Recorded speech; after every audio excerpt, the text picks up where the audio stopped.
2025 বৰ্ষৰ দ্বিতীয় পৰ্যায়ৰ গুণোৎসৱৰ বহি মূল্যায়নৰ দ্বিতীয় দিন ইতিমধ্যে শ্ৰদ্ধাৰ বহি মূল্যক ছাৰ প্ৰাৰ্থনা সভাত আহি উপস্থিত হৈছেহি এতিয়া আমাৰ বিদ্যালয়ৰ প্ৰধান শিক্ষয়িত্ৰী মহোদয়ে তেখেতক পৰিচয় কৰাই দিব আৰু বিদ্যালয়ৰ ফালৰ পৰা সম্বৰ্ধনা জনাব নমস্কাৰ তোমালোকৰ সন্মুখত আজি ছাৰ এজন আহি উপস্থিত হৈছে দেখিছানে এয়া ছাৰ আহিছে আমাৰ যোৰহাট ওমেন ইউনিভাৰ্চিটিৰ প্ৰবক্তা পাৰ্থিৱ নন্দন শইকীয়া ছাৰ আৰু তেখেতে কিয় আহিছে তোমালোকে গম পাইছে তোমালোকক আজি মূল্যায়ন কৰিব গতিকে তেখেতক মূল্যায়ন কৰাৰ আগতে আমাৰ বিদ্যালয়ৰ চিন স্বৰূপে এখন অসমীয়া জাতিৰ স্বাভিমানৰ গামোচাৰে আৰু এখন আমাৰ বিদ্যালয়ৰ স্মাৰক আৰু এখন মেগাজিনেৰে তেখেতক আজি আমি তোমালোকৰ সকলোৰে হৈ তেখেতক সন্মান জনাম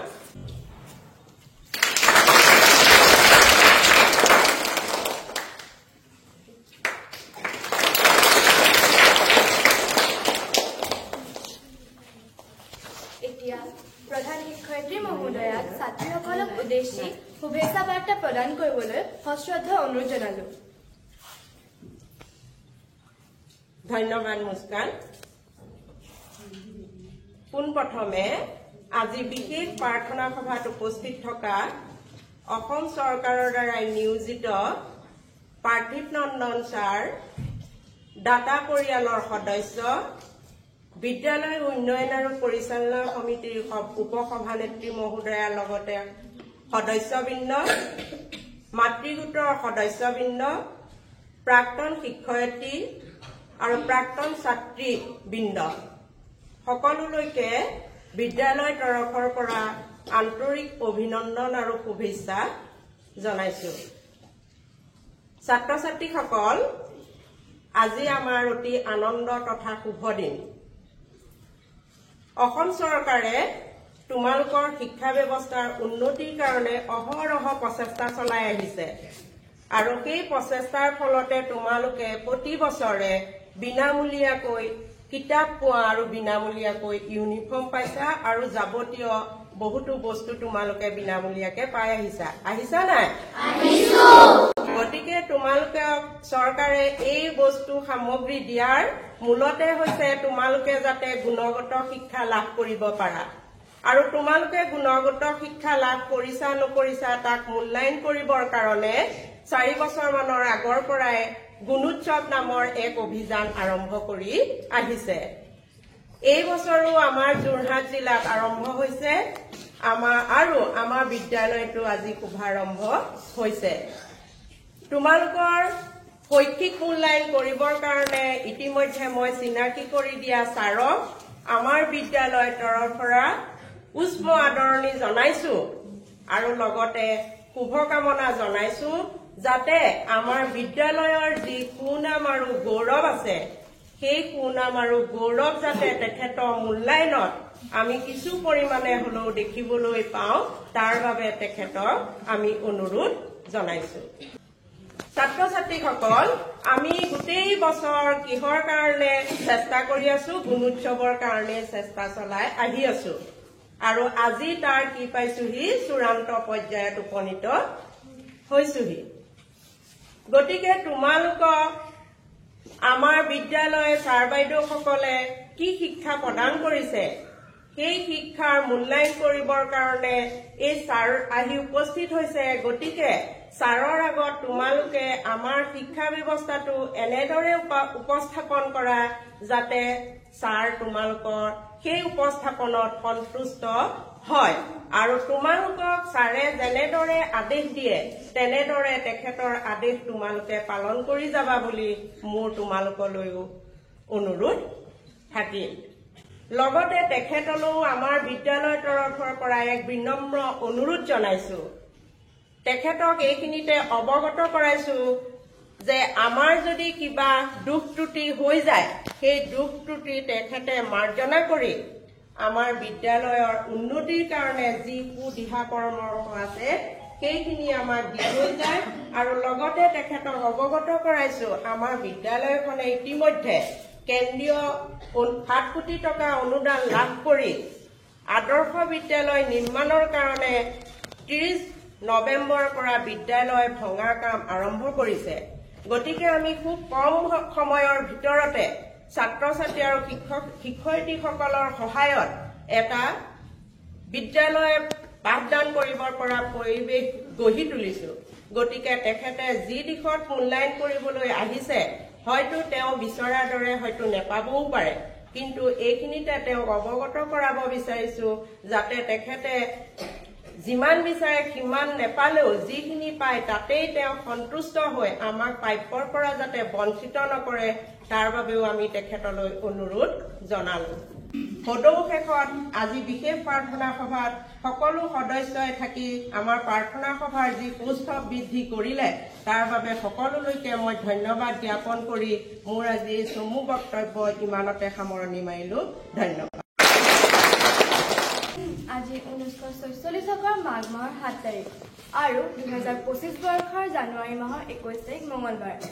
আজিৰ পুৱাৰ প্ৰাৰ্থনা সভা পৰিচালনা কৰিবলৈ দেৱীচৰণ বৰুৱা উচ্চ মাধ্যমিক বালিকা বিদ্যালয়ৰ ছাত্ৰী একতা সভা ছাত্ৰী আৰু বিদ্যালয়ৰ ছাত্ৰীসকল মঞ্চত উপবিষ্ট হৈছিল। প্ৰাৰ্থনাই আমাৰ হৃদয় প্ৰশান্ত কৰে আৰু আত্মাক বিশুদ্ধ কৰে। এতিয়া আমাৰ বিদ্যালয়ৰ প্ৰাৰ্থনাৰে ভগৱানক স্মৰণ কৰোঁ আহাচোন।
এতিয়া দেৱীচৰণ বৰুৱা উচ্চ মাধ্যমিক বালিকা বিদ্যালয়ত কি কি নীতি নিয়ম মানি চলিব লাগে তাৰে শপত বাক্য পাঠ কৰাব আলিশা বৰুৱাই।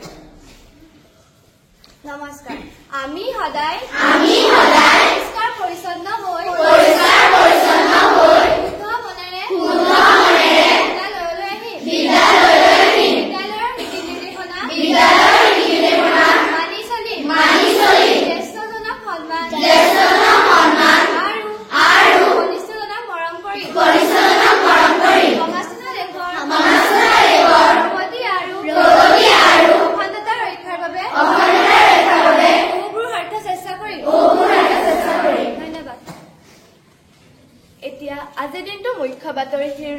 কৰিব ৰিয়া দাসে। নমস্কাৰ, আজি প্ৰধান বাতৰিসমূহ পাঠ কৰি মই ৰিয়া দাসে। জাপানলৈ মুখ্যমন্ত্ৰী ডক্টৰ হিমন্ত বিশ্ব শৰ্মা। দেশে দেশে এডভান্টেজ আছামৰ ভিন্ন ধৰ্মী প্ৰচাৰ। চিউলত বৰ্ণিল ৰোড শ্ব'ত অংশগ্ৰহণ। মুখ্যমন্ত্ৰী বিনিয়োগকাৰীক অসমলৈ আমন্ত্ৰণ। অসম বিদ্যুৎ নিয়ামক আয়োগলৈ APDCLৰ প্ৰস্তাৱ। বিদ্যুৎ নিৰীক্ষৰ 3 তৰপীয়া নতুন ব্যৱস্থা। শীত জৰুৰী অৱস্থাৰ মাজতে শপত গ্ৰহণ। তৃতীয় বিশ্বযুদ্ধৰ পৰা ৰক্ষা কৰিম বিশ্বক ডনাল্ড ট্ৰাম্প। এতিয়া খেলৰ বাতৰি। ৰাষ্ট্ৰীয় সাব জুনিয়ৰ জুডো অসমৰ ভৱানী মৰাণৰ সোণ। অনূৰ্ধ্ব 23 মহিলা T20 ট্ৰফি ছেমিত চমকিল অসম। মুম্বাই দলত ৰোহিত জয়ছোৱাল। আজি পুৱাৰ প্ৰধান বাতৰিসমূহ ইমানেই। ইয়াৰ পিছত কাৰ্যসূচী পালনৰ বাবে মই মাইক্ৰফোনটো মুস্কান চুলতানলৈ আগবঢ়াই দিলোঁ। ধন্যবাদ। মহামহা পুৰুষৰ চানেকিৰে জীৱনৰ আমিও কৰিব পাৰোঁ জীৱন গঢ়ি। এতিয়া মহৎ লোকৰ বাণী কব অৰ্চিতা বৰঠাকুৰে। নমস্কাৰ। জীৱন আৰু সময় পৃথিৱীৰ শ্ৰেষ্ঠ শিক্ষক। জীৱনে শিকায় সময়ক সঠিকভাৱে ব্যৱহাৰ কৰিবলৈ আৰু সময়ে শিকায় জীৱনৰ মূল্য দিবলৈ। এই কথাষাৰ কৈছিল ডক্টৰ APJ আব্দুল কালামে। Swami Vivekananda said, "Everything is easy when you are busy, but nothing is easy when you are lazy." Thank you. এতিয়া ইতিহাসৰ আজিৰ দিনটো তাৎপৰ্য পাঠ কৰিব টিনা কুটুমে। নমস্কাৰ। আজি অসমীয়া মাঘ মাহৰ 7 তাৰিখ আৰু গ্ৰেগৰিয়ান বৰ্ষপঞ্জী অনুসৰি বছৰটোৰ 21তম দিন। বছৰটো শেষ হবলৈ আৰু 344 দিন বাকী আছে। এতিয়া ইতিহাসত আজিৰ দিনটো তাৎপৰ্য পাঠ কৰিম মই টিনা কুটুমে। 1930 চনৰ আজিৰ দিনটোতে প্লুটো গ্ৰহৰ আৱিষ্কাৰ হৈছিল। 1958 চনৰ আজিৰ দিনটোতে ভাৰতত কপিৰাইট আইন প্ৰৱৰ্তন কৰা হৈছিল। 1972 চনৰ আজিৰ দিনটোতে মণিপুৰ আৰু ত্ৰিপুৰাই নতুন ৰাজ্যৰ মৰ্যাদা পাইছিল। শিলচৰত অৱস্থিত অসম বিশ্ববিদ্যালয় 1994 চনৰ আজিৰ দিনটোতে মুকলি কৰা হৈছিল। কুলবৰুৱা আছিল অসমীয়া গীতিকাৰ, সুৰকাৰ, কণ্ঠশিল্পী আৰু সংগীত পৰিচালক। 1938 চনৰ আজিৰ দিনটোতে তেখেতৰ জন্ম হৈছিল। ধন্যবাদ। যদি মই প্ৰশ্ন কৰো, এতিয়া কুশলী ছাত্ৰীসকলৰ জ্ঞান পৰীক্ষা কৰিব জানমণি কলিতাই। নমস্কাৰ। 2025 বৰ্ষত মহাকুম্ভ মেলা 13 জানুৱাৰীৰ পৰা 26 ফেব্ৰুৱাৰীলৈকে চলি আছে। কুম্ভ মেলা যদিও 12 বছৰৰ মূৰে মূৰে হয়, মহাকুম্ভ মেলা 144 বছৰৰ মূৰে মূৰে হয়। এতিয়া তোমালোকলৈ মোৰ প্ৰথমটো প্ৰশ্ন হৈছে, এই মেলা ভাৰতৰ কোন ঠাইত হৈ আছে?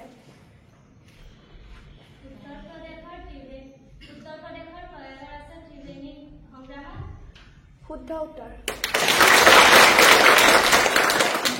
1999 চনৰ পৰা NDA অৰ্থাৎ নেশ্যনেল ডিফেন্স একাডেমীৰ বেষ্ট কেডেটজনক মেডেল প্ৰদান কৰি অহা হৈছে। এতিয়া মোৰ দ্বিতীয় প্ৰশ্নটো হৈছে, এই মেডেলটোৰ নামটো কি? শুদ্ধ উত্তৰ।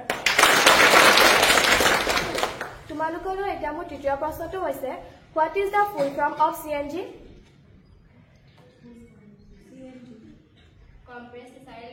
শুদ্ধ উত্তৰ। এতিয়া খেলৰ কুইজ। 1983 চনত ভাৰতে পোনপ্ৰথমবাৰৰ বাবে বিশ্বকাপ ক্ৰিকেটত জয়লাভ কৰিছিল। এতিয়া মোৰ শেষৰ প্ৰশ্নটো হৈছে, সেই দিনটোত অধিনায়ক কোন আছিল? শুদ্ধ উত্তৰ।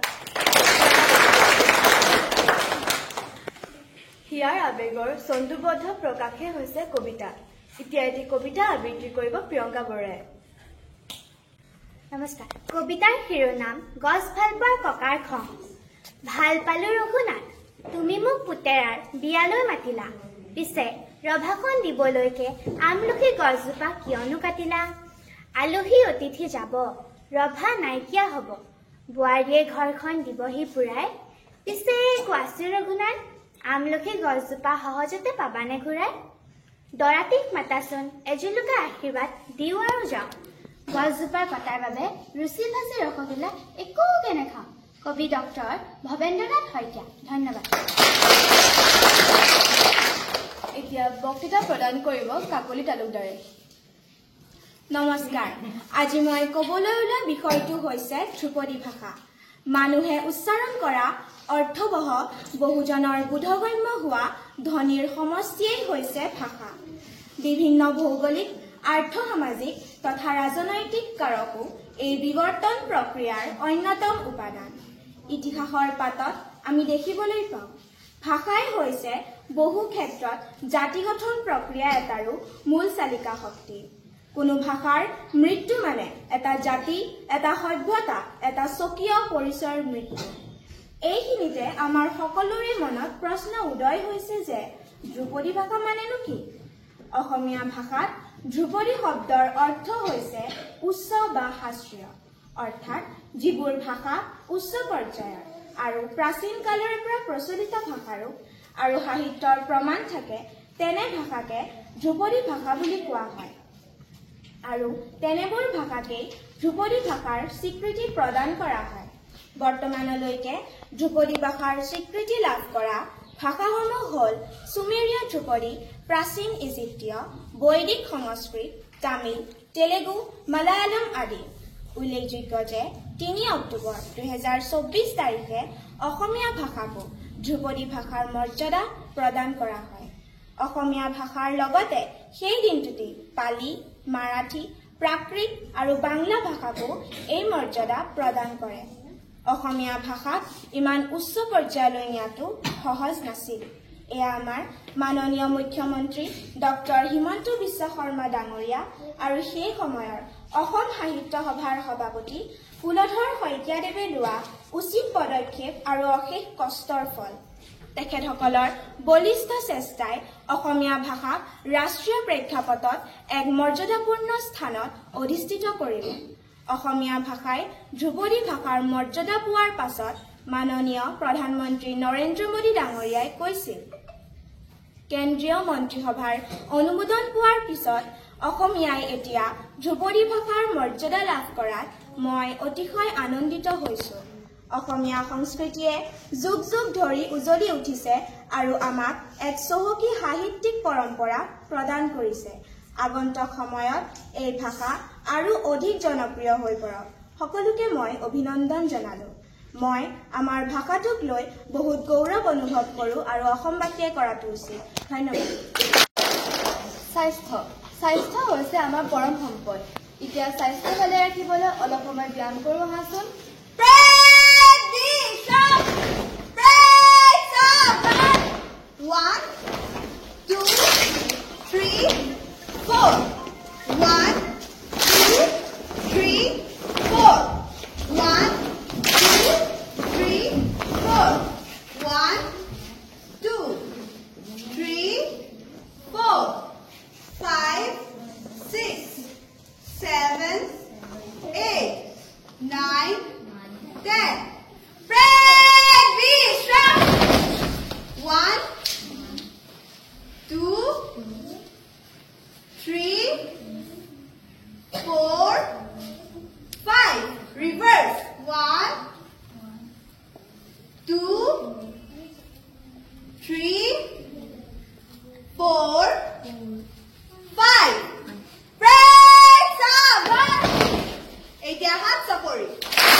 এতিয়া চাফ চিকুণতাৰ পৰীক্ষা।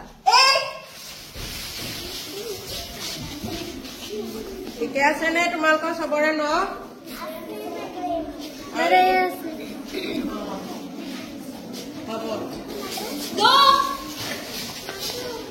শেষত কবিগুৰু ৰবীন্দ্ৰনাথ ঠাকুৰদেৱৰ দ্বাৰা ৰচিত ৰাষ্ট্ৰীয় সংগীতেৰে আজি পুৱাৰ প্ৰাৰ্থনা সভা সমাপ্তি ঘটিব। ইয়াৰ পাছৰ কাৰ্যসূচী পালনৰ বাবে মই আইন দত্তক অনুৰোধ জনালোঁ।